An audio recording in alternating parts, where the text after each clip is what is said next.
wait, why is the screen black, and why the heck did I put off that Morse code identifier? Well, disclosure for the Morse code identifier. That is not my Morse code identifier. It was just a joke thing. It's all in fun and games.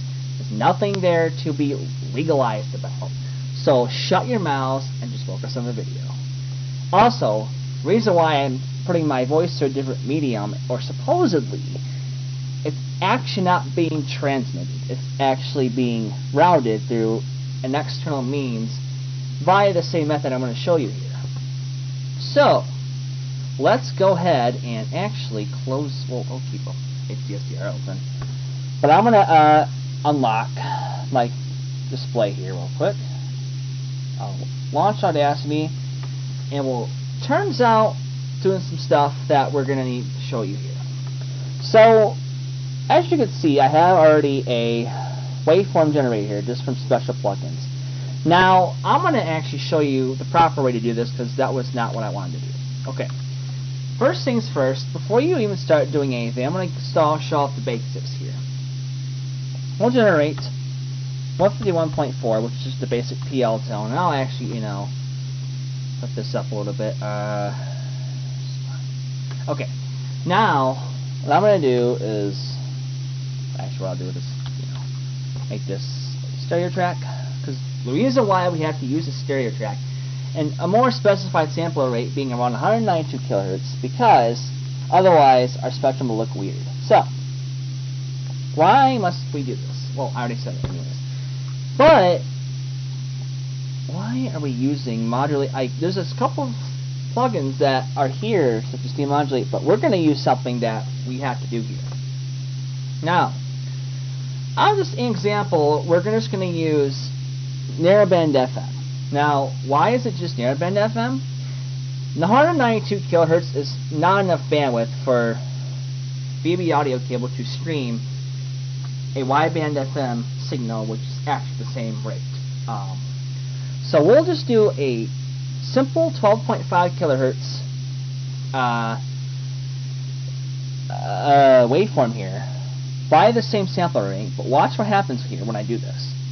Now, why am I bragging about this? Why is there something? What's something wrong here? You notice that the actual carriers actually in the waveform method is 2 maximum amplitude. But look what we have here.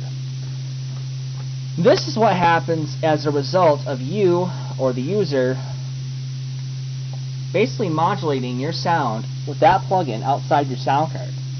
Baseband frequency, which is 0 hertz in that frequency range. Now, another couple things here. I have to minimize this down by -50. Why? If we do that, the carrier will be too. If we don't do that, the carrier will be too strong. So, noise-wise, we will need to generate a white noise carrier, because FM baseband signals on BB audio cable are extremely strong.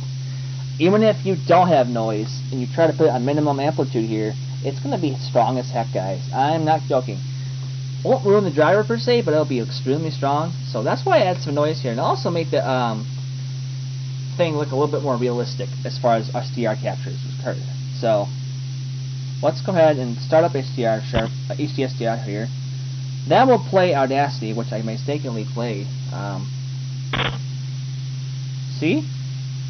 That should be L-tone, or private line guard tone, which is of course the same thing that's used in old walkie analog talkies. So, well, let's generate something a little higher than that. Let's just try generating some 1200 hertz stuff. Let's generate 1200 hertz, and I'm actually going to put this at the maximum amplitude. Why am I putting it at the max? For digital signals, you will need to have a maximum amplitude every single time. Kind of like a dial-up modem, kind of. But at the same time, we don't want it to be that big. So, okay. Anyways, but we're going to go like this. But, whoa, yeah, like what is this you just did? This is the result of basically your signal, your waveform, vibrating much faster than your monitor's refresh rate. As a result, instead of just a constantly wobbling signal, you're going to get lines instead. That's how plot spectrums work in this circumstance. And it's nothing that's bad, it's just the way it is. See, watch what happens here.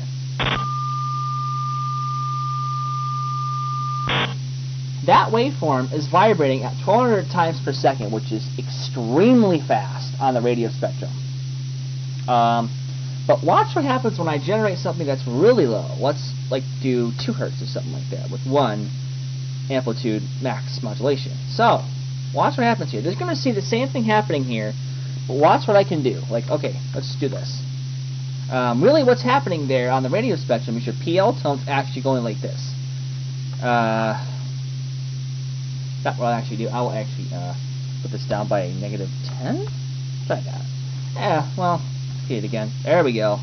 But watch what happens when I do this again. We're going to see the same thing happen here. But we got to make sure, as always, to minimize this by -50. Otherwise it won't work. It will be too strong. And I don't want this white noise up here either, because it's the wrong thing I don't want to do. So, okay, here we go.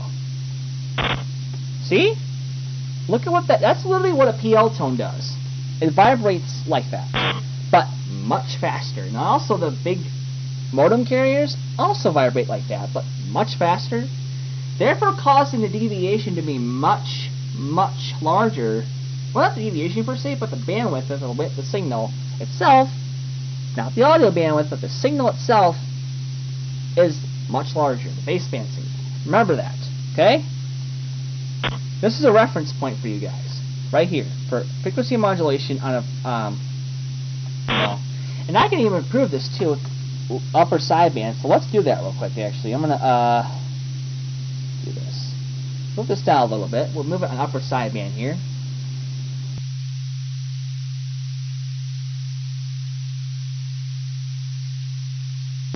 See, that is literal frequency modulation. And it's a lot easier to understand that than having to understand it through mathematics, and through waveform methods. It's extremely hard to understand, but it's much easier to understand it with the frickin' plot spectrum, because you actually are visualizing it, and me being a visualization learner, visualizer, visual learner per se, it's a lot easier to understand that. So, let's generate some data, or maybe a FSK wave such as a Pox-seg idle tone. We'll go like this, but remember, why did we switch waveforms to a square wave? Well, that's because Pox-seg's data is primarily in the form of pulses, just modulating in the FM spectrum as 2 FSK tones. So let's generate that real quick. I'm going to generate this for 6 seconds again, so that way you get a good indication of what we're doing here. So, watch what we do here. Modulate IQ signal. Now, why does it look like this? Well, actually, we'll just go like this, and we'll amplify it down -50. But watch what happens when I do this. Watch the different carrier that's generated here. Actually, that's way too strong. But see the FSK right there? That is literally what you see in HF all the time, but not in FM. So let's try it again. Pox-seg right here, guys. Come on.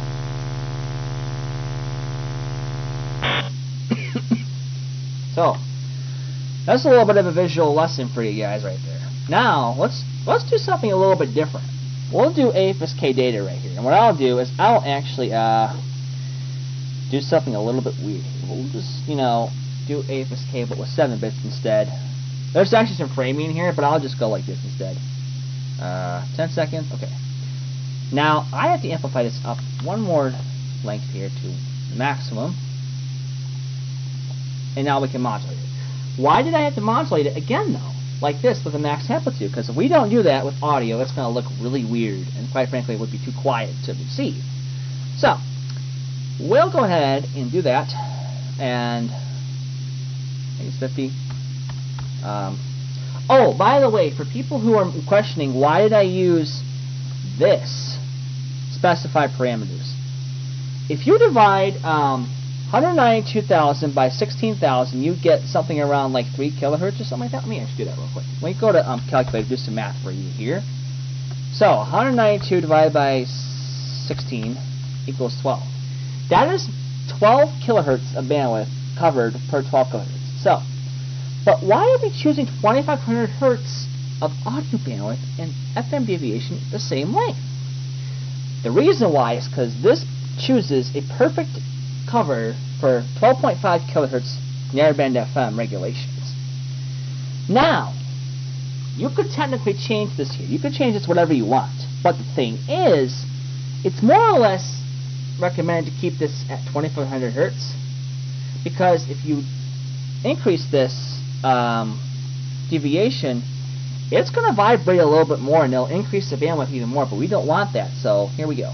I'm going to do this just the default. So here we go. Watch what happens. Well, that didn't work whatsoever. What happened? That was stupid. What the heck happened here? Okay.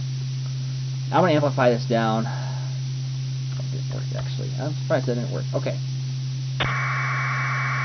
See? Might have to decrease this coloring down a little bit. There you go. So you notice that sound a lot like packet radio, and it kind of did, but it's a little bit different framing. Bell 202 is the same way. It's the same, kind of like same thing, but except packet radio uses AX25 framing. But let's play that again one more time. See? And by the way, I kind of offset this. Let's put this to 16 kilohertz. I don't know why it was like that. So, okay. Now, let's do something a little different here. We'll increase the deviation a little bit to show you the difference. Let's try 4500 hertz or something like that, and we'll see what happens. Now, I want to show you how wide this actually gets, because it's extremely interesting. Watch what happens. Watch. See how different that looks? That is extremely wide, and it's a lot more different looking. Why is that? Because you spread out the vibrational length to actually go a little bit farther out. The vibration is what matters. Because, okay, think of deviation as the word vibrational strength. That's what I refer to it as.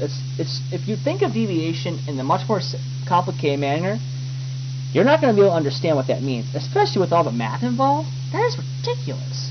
So, think of FM deviation as the carrier's vibration strength. Now let's try generating an extremely narrow bandwidth example, and I'm actually going to deal with this. Like maybe 1500 hertz, and we'll decrease this to there. But watch what happens here. Oh, I want to do that. Okay. We'll do this again. But watch what happens here. It's going to be way more narrow. Well, let's try doing that real quick. Watch this. I'm going to show you how different it's going to look now. Watch. You notice even part of their audio spectrum was cut off.